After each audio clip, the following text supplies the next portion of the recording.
Hi BJ4s, how are you? Are you graduating this June 2015? Good afternoon. My name is Sarah McMichael. And I'm Josh Gordon. I'm Jonathan Duncan. And I'm Lily Haynes. I'm Regime Barisha. And I'm Jamie Shinkuski. I'm Mandy Kovacs. And I'm Shannon Milling. I'm Jordana Tenenbaum. And I'm Megan Lalonde.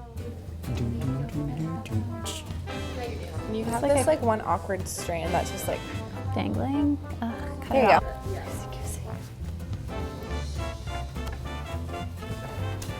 Oh, prospector than old gold Johnny here.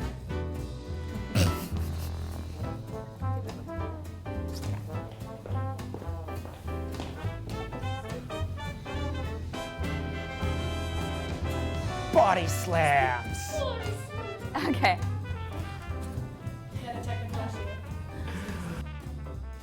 Where are my pants? What? It's the Lego movie. Leave your friends behind, because your friends don't dance if they don't dance. No.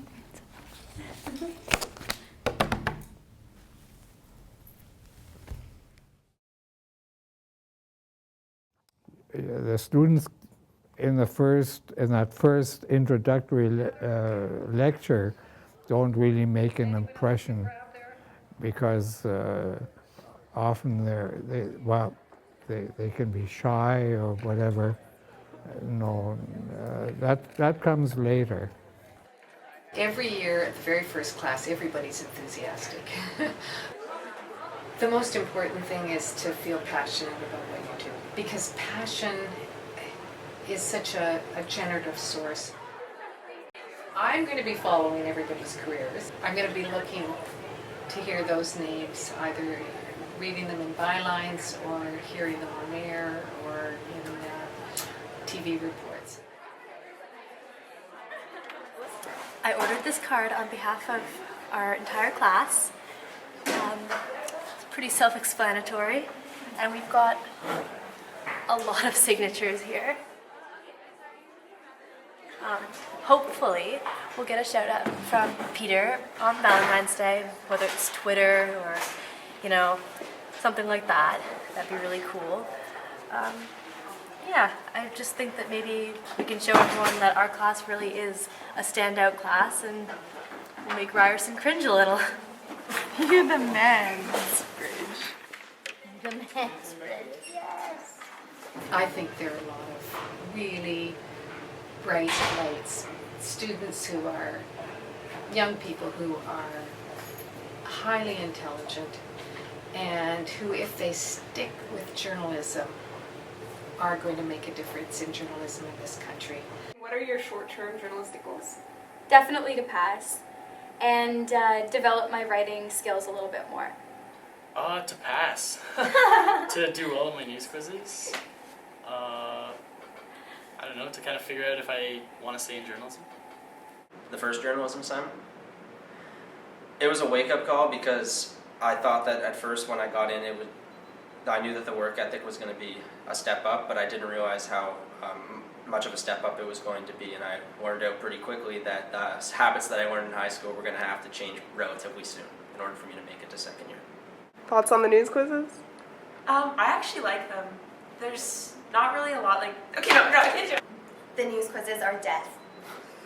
The news quizzes will single-handedly be the reason why I make it into second year. How do you feel about the cutoff to second year? I think it's okay. I don't think it's as competitive as people think because it's your own personal achievement. I expected a cutthroat competition for those coveted second year spots. And I still look at it that way. Doesn't seem like anyone else does, so I think that gives me an edge. And how do you feel about the cutoff then to second year? I am horrified. I'm willing to lie, cheat, steal, and possibly murder to get one of them, particularly since it doesn't look like I'm going to get it through my grades. So I'm going to see how that works out. And what about the news quizzes? Emotions about the news quizzes?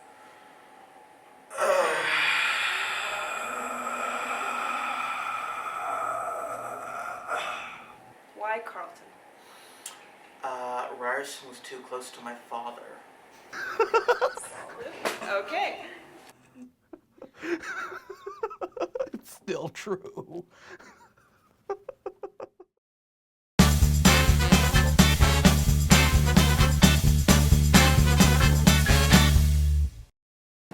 The enthusiasm level is quite high at this time in the journalism student's life, so they haven't become cynical or jaded just yet. If you could describe your experience of the journalism program in nothing but hand gestures and sound effects, what would that look like?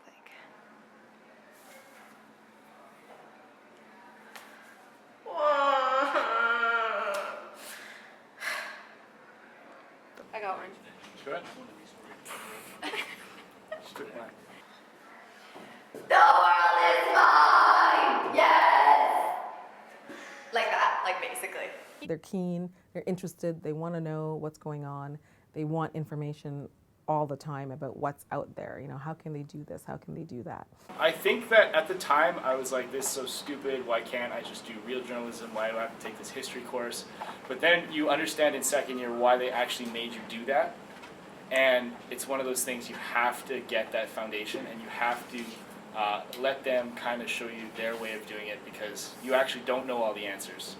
It's tough to realize when you're in first year. At a certain point, they start seeing through the gruffness, you know, and start realizing that, yeah, we were holding them to all of these very sort of finicky rules of style and layout and all of that sort of thing, and all of those things are important.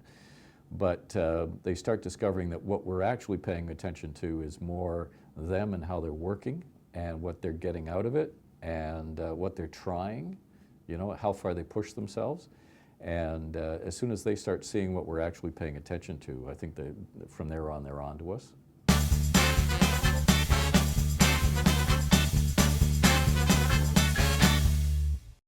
By the time they get to third year and they're in Centertown News, there's a much greater level of confidence and there's a better skill and handling of the assignments that they get, that kind of thing. Like if you can contact the university again, the trick is just be like, so like. I wouldn't say that the progression is universal. That's not everyone, of course, but there should not be any journalism student that isn't ready for some sort of a job because of the skill set that they attain in the school here. It's applicable and valuable no matter what you do, even candlestick making. Initial stages, the band is a long way off. It's been incredible. I mean, I feel like the first few years were really, really theoretical, and I love the practical bit that we're getting into now, and I'm even more excited for fourth year and to specialize into something because it's just getting better as we go along, and I'm really glad that I slugged through it in the beginning. So. I look at the program as being sort of two different curriculums. There's the standard curriculum, both the skills and knowledge that you learn, and then there's what I call the secret curriculum. In the official curriculum, there's the writing and the reporting and getting things right and everything like that. But in the secret curriculum, there is the skills for how to screw up and deal with it, how to be disappointed and deal with it, how to think everything is lost and then discover, well, actually, no, you know, things are going to work out, how to trust in luck and how to deal with it when luck doesn't come through for you, and how to work with people, how to get enjoyment out of, yes, you got an F on the story, but, you know, actually it was kind of a good story or a good experience. So the secret curriculum to me is actually the most important thing that people are here for.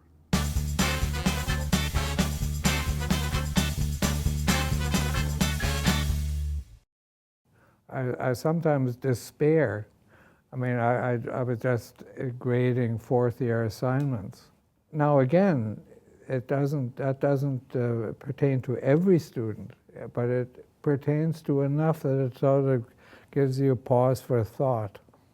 Because the skill set that they're supposed to acquire will hold them in good stead no matter where you go. At the end of your undergrad journalism, do you feel prepared for the workforce? What workforce?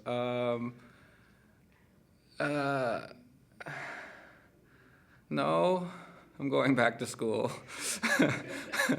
No, sorry guys. I appreciate the effort, but I'm going back to school. I feel very hopeful, but that might be a little blind. What's the worst that can happen, I guess? I learned what a lead is, spelled L-E-D-E, sometimes. How to stalk people, if that's one. Just tracking down people and just finding people to talk to, I think. I don't know if that's valuable. It's definitely a skill I learned, though. I feel like I learned how to write really well. And I feel like a lot of people don't really know how to do that. And when they come to university and they think they're gonna learn how to write and they just write essays, but I think journalism teaches you how to actually write in a way that people will read and understand properly. I learned how to write good sometimes, and talk good too. Our radio classes, it definitely, again, pushed me to my limits, especially with Mark. He definitely taught me a lot about sound and to just be very particular. And also, he helped me realize that a lot of professionals are going to realize when you're faking sound, so definitely don't do that. But I definitely think that radio was definitely a highlight for me. Many small business owners. We started this last term in a very hard way, losing Mark Velcourt. I was in class when we realized something was wrong. We were doing midweek. We were getting ready to start a season. I think the thing that made me proudest over the last few years was the way that the group in midweek, this final term, has dealt with that. It's the kind of thing that comes along in life, and everybody stepped up and dealt really well with it. And sadly, we'll all have to do that again in other situations. I would say after I position it, don't move. But the character that came through was really strong.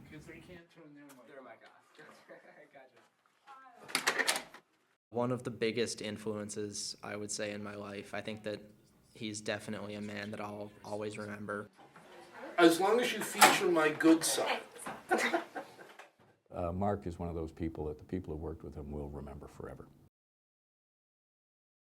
We really are a family here because as students work their way through the program, we don't have a large program.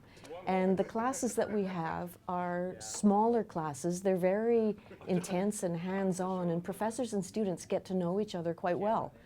Your battles are our battles too, and your successes, there are successes too. We feel so happy and proud for you. So I think that's that's just really something important to carry with you, that this isn't an ordinary program. It really is, it really has a family feel to it, and you'll always belong to us in that sense.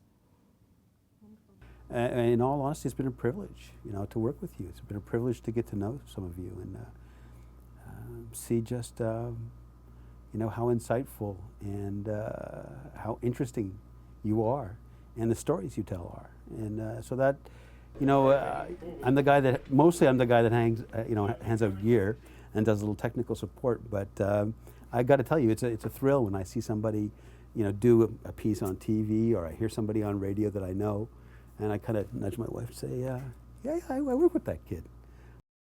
When I see or hear a voice on TV, it's like, hey, that's that person from that class. I remember them, and look at them. That's great. They're going to roll out the teleprompter really fast. My little part, I helped that process, and they're just very excited to start a new chapter of their life. So yeah, it's just time to get out there and learn that way. So I just wish everyone the best of luck, and it's been a blast. It's always a blast.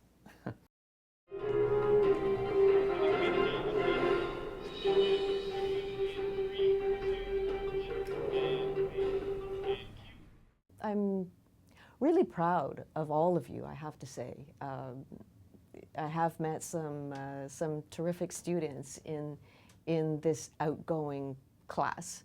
You're going out in the world now with the BJ from Carleton, and it means a lot. It carries a lot of weight out there, and I'm really proud of the students we're sending out there this year with the BJ after their names, because I know that you will live up to it no matter what you end up doing. Good. For students in our program, they're in the real world. You're thrown into the real world. You're out there doing things. And so anybody who's worried about coming to the end of the journalism program and they're saying to themselves, gee, how am I going to be in the real world?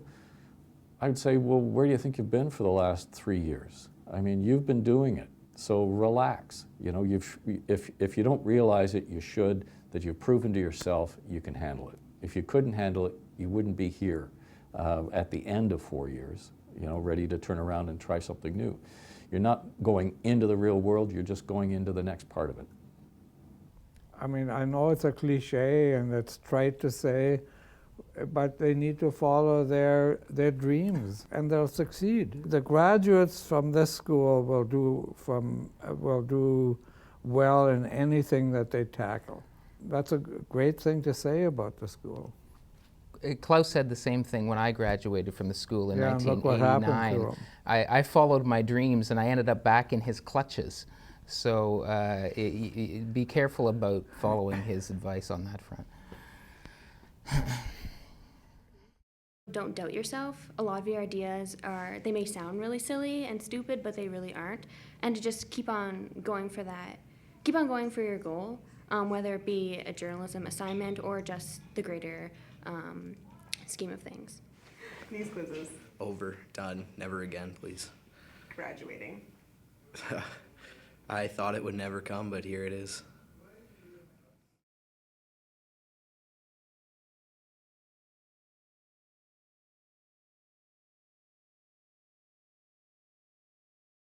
Who are you, by the way? I'm Sam. Sam who? Sam Fellows. Oh. Sorry.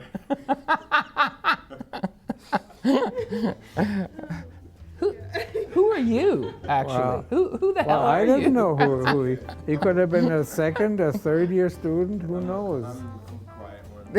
I'm fourth year. Did you say rap the news? Yeah. No, I'm not rapping the news. There will be no. I'm gonna make you do a second. I make money or no, the employee doesn't care if I make money or no, so I have to pay them from my pocket. If I don't have Rockport is the most embattled bear.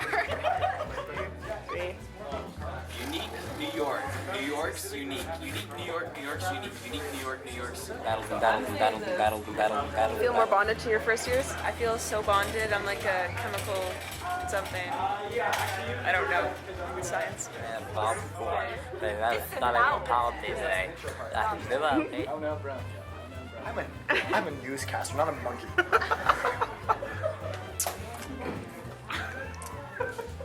Rhetoric. Every single time someone says it, I cringe. Rhetoric. Rhetoric. Hey, I'm a funny guy, okay?